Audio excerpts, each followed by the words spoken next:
사도신경으로 우리들의 신앙을 고백하겠습니다. 전능하사 천지를 만드신 하나님 아버지를 내가 믿사오며 그 외아들 우리 주 예수 그리스도를 믿사오니 이는 성령으로 잉태하사 동정녀 마리아에게 나시고 본디오 빌라도에게 고난을 받으사 십자가에 못 박혀 죽으시고 장사한 지 사흘 만에 죽은 자 가운데서 다시 살아나시며 하늘에 오르사 전능하신 하나님 우편에 앉아 계시다가 저리로서 산자와 죽은 자를 심판하러 오시리라. 성령을 믿사오며 거룩한 공회와 성도가 서로 교통하는 것과 죄를 사하여 주시는 것과 몸이 다시 사는 것과 영원히 사는 것을 믿사옵나이다. 아멘.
이 시간 우리에게 주신 하나님의 말씀 요한계시록 2장 8절로 17절 말씀입니다.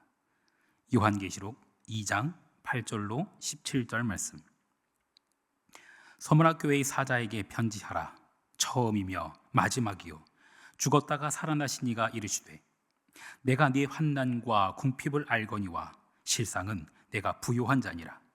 자칭 유대인이라 하는 자들의 비방도 알거니와 실상은 유대인이 아니요 사탄의 회당이라. 너는 장차 받을 고난을 두려워하지 말라. 볼지어다 마귀가 장차 너희 가운데에서 몇 사람을 옥에 던져 시험을 받게 하리니 너희가 10일 동안 환난을 받으리라. 내가 죽도록 충성하라. 그리하면 내가 생명의 관을 내게 주리라. 귀 있는 자는 성령이 교회들에게 하시는 말씀을 들을지어다. 이기는 자는 둘째 사망의 해를 받지 아니하리라. 버가모 교회 사자에게 편지하라. 좌우의 날선검을 가지신 이가 이르시되 내가 어디에서 사는지를 내가 아노니 거기는 사탄의 권자가 있는 데라. 내가 내 이름을 굳게 잡아서 내 충성된 증인 안디바가 너희 가운데 곧 사탄이 사는 곳에서 죽임을 당할 때에도 나를 믿는 믿음을 저버리지 아니하였도다. 그러나 내게 두어 가지 책망할 것이 있나니 거기 내게 발람의 교훈을 지키는 자들이 있도다. 발람이 발락을 가르쳐 이스라엘 자손 앞에 걸림돌을 놓아 우상의 제물을 먹게 하였고 또 행음하게 하였느니라. 이와 같이 내게도 니고라 당의 교훈을 지키는 자들이 있도다. 그러므로 회개하라. 그리하지 아니하면 내가 내게 속히 가서 내 입의 검으로 그들과 싸우리라. 귀 있는 자는 성령이 교회들에게 하시는 말씀을 들을지어다. 이기는 그에게는 내가 감추었던 만나를 주고 또 흰 돌을 줄 터인데 그 돌 위에 새 이름을 기록한 것이 있나니 받는 자 밖에는 그 이름을 알 사람이 없느니라. 아멘. 잠시 기도하겠습니다. 날 사랑하심, 날 사랑하심, 날 사랑하심 성경에 쓰였네. 아멘. 하나님, 나를 사랑하시고 나의 죄를 다 씻어 하늘 문을 여시고 들어가게 하시는 하나님, 내가 연약할수록 더욱 귀히 여기시는 나의 하나님, 세상 사는 동안에 나와 함께 하시고 세상 떠나가는 날 천국 가게 하시는 나의 하나님, 하나님의 그 사랑과 그 신실하심을 믿습니다. 오늘도 그 하나님을 더욱 사모하며 더욱 갈망하게 하옵소서. 하나님의 사랑이 나에게 닿았듯이 하나님을 향한 나의 사랑이 하나님께 닿기를 소망합니다. 그 사랑으로 승리하는 오늘의 삶 되게 하옵소서. 선하신 예수 그리스도의 이름으로 기도합니다. 아멘. 에서버드 사빌라, 무슨 요상한 주문 같지요? 이건 다름이 아니라 요한계시록에 등장하는 이 소아시아 7교회의 머리 글자를 딴 겁니다. 에베소 교회, 서머나 교회, 버가모 교회, 두아디라 교회, 사디 교회, 빌라델비아 교회, 라우디게아 교회, 이 7교회의 첫 글자를 모으면 에서버드 사빌라가 됩니다. 7교회, 소아시아 7교회 하시는 말씀 다 다릅니다. 하나님께서 자신을 표현하시는 방법도 다 다릅니다. 일단 오늘 본문에는 서머나교회, 버가모교회가 말씀하시는데, 서머나교회는 하나님이 당신을 이렇게 소개하십니다. 처음이요 마지막이요 죽었다가 살아나니가 이르시되 라고 하였고, 버가모교회는 좌우의 날선 검을 가지신 이가 이르시되 라고 하십니다. 모두 다 달라요. 칭찬의 말씀, 책망의 말씀도 있는데 이건 역시 7교회가 다 다릅니다. 기왕이면 칭찬만 받는 게 좋겠죠. 책망받지 않는 게 좋겠죠. 그렇다면 그렇게 칭찬만 받고 책망은 받지 않은 교회 있을까요? 예, 있습니다. 딱 2교회가 있습니다. 서머나 교회와 필라델비아 교회입니다. 책망 없이 칭찬만 받았다. 예, 부럽죠. 그런데 사람 말은 끝까지 들어봐야 한다고 하잖아요. 하나님의 말씀도 끝까지 들어봐야 합니다. 요한계시록에 등장하는 이 7교회를 향한 말씀, 그 말씀은 칭찬, 책망 이것만 있는 게 아닙니다. 그 마지막에는 약속의 말씀이 있습니다. 칭찬, 책망에 이어서 당부와 약속의 말씀, 그렇게 끝이 나요. 7교회 모두 같은 구조로 이루어집니다. 책망 없이 칭찬만 받은 2교회만 볼까요? 어떤 약속이 주어졌을까요?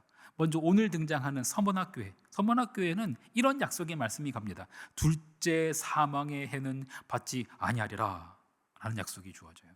오늘 본문은 아닙니다만 빌라델비아 교회, 여기도 칭찬만 받은 교회입니다. 거기에는 어떤 약속의 말씀이 가냐면 그가 결코 다시 나가지 아니하리라 라는 약속의 말씀이 주어져요. 책망 없이 칭찬만 받은 교회인데 뭔가 대단한 것을 주실 것 같지만 둘째 사망의 해는 받지 아니하리라, 결코 다시 나가지는 아니하리라, 이걸 뭐 좀 덜 고상한 표현으로 바꿔보자면 죽진 않게 해줄게, 쫓아내진 않을게, 뭐 이 정도입니다. 그렇게 대단한 것 같진 않아요. 그런가 하면 반대로 칭찬 없이 책망만 받은 교회 있습니다. 맨 마지막에 등장하는 라우디게아 교회입니다. 책망만 받았으니까는 어떤 약속의 말씀이 주어질까요? 더 빈약한 말씀이 갈까요? 그 교회에는 하나님이 이런 약속의 말씀을 주십니다. 요한계시록 3장 20절과 21절. 볼지어다 내가 문 밖에 서서 두드리노니 누구든지 내 음성을 듣고 문을 열면 내가 그에게로 들어가 그와 더불어 먹고 그는 나와 더불어 먹으리라. 이기는 그에게는 내가 내 보좌에 함께 앉게 하여 주기를 내가 이기고 아버지 보좌에 함께 앉은 것과 같이 하리라. 네, 어떠신가요? 이게 더 좋지 않나요? 칭찬만 받았던 교회들 다시 한번 생각해 볼까요? 둘째 사망의 해는 받지 아니하리라. 결코 나가지 아니하리라. 예. 이 교회들보다 지금 책망만 받은 라우디기아 교회에게 하신 약속의 말씀이 훨씬 더 강력하지 않은가요? 이 요한계시록을 해석하는 다양한 관점이 있습니다. 이 일곱 교회 역시 이 일곱 교회를 보는 여러 관점이 있어요. 기독교 역사 이 전체를 이 시간으로 생각하면서 그 시간의 관점으로 보는 역사적 관점, 그리고 또 종말의 시간표 속에서 이 교회의 상태를 보여준다라는 세대주의적 관점, 또 역사 모든 시대의 교회에 주시는 예언으로 보는 예언적 관점 등 여러 가지 관점이 있습니다. 그런데 저는 이 요한계시록의 일곱 교회를 신부대기실의 관점으로 보려고 합니다. 글쎄요, 이렇게 한번 비유해 보겠습니다. 책망할 것이 없을 정도로 완벽한 메이크업이 끝난 신부, 이제 다른 데 가지 말고 그 아름다움을 잘 지켜야 합니다. 약속의 말씀 굳이 당부할 필요도 없습니다. 그 신부는, 메이크업이 완벽하게 끝난 신부는 화장실 가는 것조차도 조심하게 됩니다. 그래서 물도 조금만 마시게 되죠. 그런데 아직 눈곱도 떼지 않은 신부가 있어요. 어떻게 할까요? 아직 신부 대기실에도 오지 않았어요. 그냥 나이트클럽에 퍼져 있어요. 그냥 어떻게 해야 되죠? 이런 신부에게는 책망만 있을 겁니다. 그런데 그 신부를 바라보는 하나님 아버지의 마음을 소개해드리고 싶습니다. 디모데전서 2장 4절. 하나님은 모든 사람이 구원을 받으며 진리를 아는 데에 이르기를 원하시느니라. 네, 이 하나님 아버지의 마음입니다. 이게 신랑 되신 예수 그리스도의 마음입니다. 요한계시록에 있는 신부들, 그 신부들이 대기하고 있는 신부 대기실, 신랑 되신 예수 그리스도를 기다리는 이 일곱 신부들은 결국 어떻게 될까요? 칭찬만 받은 신부는 혼인잔치에 들어가고 책망만 받은 신부는 슬피 울며 이를 가게 될까요? 성경의 맨 마지막 책인 이 요한계시록의 마지막 장 마지막 구절, 그 결국을 읽어보겠습니다. 요한계시록 22장 21절. 주 예수의 은혜가 모든 자들에게 있을지어다. 아멘. 아멘. 이 일곱 교회는 모두 혼인잔치에 들어가게 될 것입니다. 성경의 맨 마지막 단어, 맨 첫 단어가 태초라면 맨 마지막 단어는 아멘입니다. 아멘. 아멘. 확고하다, 믿다, 신뢰하다, 진실하다, 이런 뜻의 단어입니다. 진실로, 확실히 그렇게 되기를 믿습니다 라는 뜻이에요. 그런데 어원상 이 아멘이라는 단어는 인간의 확신 그 이전에 하나님의 신실하심을 전제하고 있습니다. 아멘, 이 단어는 곧 하나님은 참되시다, 하나님은 신실하십니다 라는 고백이고 선언입니다. 아멘은 그냥 기도 끝에 붙이는 그냥 주문이 아니라 그 하나님의 진리 앞에 선 그 전인격적인 고백이고 순종이고 헌신인 거예요. 일곱 교회 중 마지막 교회, 책망만 받은 그 교회를 향해서 하나님은 자신을 이렇게 소개하십니다. 아멘이시오 충성된 증인이 이르시되 라고 소개를 해요. 하나님은 신실하십니다. 곧 오시리라 라고 말씀하신 그 신랑 되신 예수 그리스도께서 분명히 오실 것이고, 그리고 지금도 그 구원을 이루어 가고 계십니다. 이 요한계시록이라는 편지를 읽고 있는 성도들에게 이 일곱 교회의 이야기는 칭찬받은 교회도 있고 책망받은 교회도 있지만 모든 그리스도의 신부들을 구원하시고 그리고 혼인잔치에 초대하시려는 그 신랑, 그 어린 양 예수 그리스도의 편지인 것입니다. 칭찬만 받았다고 우쭐할 거 없습니다. 오히려 긴장해야 됩니다. 지금의 이 구원을 잘 지켜야 하니까 말입니다. 책망만 받았다고 위축될 것도 없습니다. 청담동의 어떤 유명한 메이크업 원장님의 손을 거치면 어떤 신부를 할지라도 아름다운 신부로 메이크업돼서 결혼식장에 들어가게 되죠. 비록 지금 우리의 모습이 초라해 보일지라도 성령께서 우리의 영혼을 어루만지셔서 아름답게 하실 것입니다. 제 대신 화관을 씌워주시고 슬픔 대신 찬송의 옷을 입게 하실 것입니다. 우리는 이 이야기의 진짜 끝을 보고 달려가야 합니다. 요한계시록의 마지막을 다시 한번 기억해 볼까요? 요한계시록 22장 20절과 21절. 이것들을 증언하신 이가 이르시되 내가 진실로 속히 오리라 하시거늘 아멘. 주 예수여 어서 오시옵소서. 주 예수의 은혜가 모든 자들에게 있을지어다. 아멘. 주님의 약속은 어떤 이들이 더디다고 생각하는 것 같이 더딘 것이 아니라 오직 주님께서는 우리를 향하여 오래 참으사 아무도 멸망하지 아니하고 다 회개하기에 이르기를 원하십니다. 아멘이시요 충성된 증인이신 우리 주님의 그 인내와 열심이, 그 주님의 신실하심이 우리를 혼인잔치에 초대하십니다. 사랑하는 성도 여러분, 요한계시록은 그 신부를 향한 신랑의 프로포즈와도 같습니다. 볼지어다 내가 문 밖에 서서 두드리노니 누구든지 내 음성을 듣고 문을 열면 내가 그에게로 들어가 그와 더불어 먹고 그는 나와 더불어 먹으리라. 이기는 그에게는 내가 내 보좌에 함께 앉게 하여 주기를 내가 이기고 아버지 보좌에 함께 앉은 것과 같이 하리라. 이것이야말로 우리를 향한 예수님의 프로포즈입니다. 이걸 받으십시오. 예수님의 프로포즈를 받으십시오.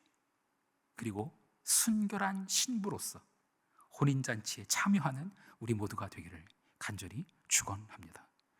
주기도문 하시겠습니다. 하늘에 계신 우리 아버지여, 이름이 거룩히 여김을 받으시오며 나라가 임하시오며 뜻이 하늘에서 이루어진 것 같이 땅에서도 이루어지이다. 오늘 우리에게 일용할 양식을 주시옵고 우리가 우리에게 죄 지은 자를 사하여 준 것 같이 우리 죄를 사하여 주시옵고 우리를 시험에 들게 하지 마시옵고 다만 악에서 구하시옵소서. 나라와 권세와 영광이 아버지께 영원히 있사옵나이다. 아멘.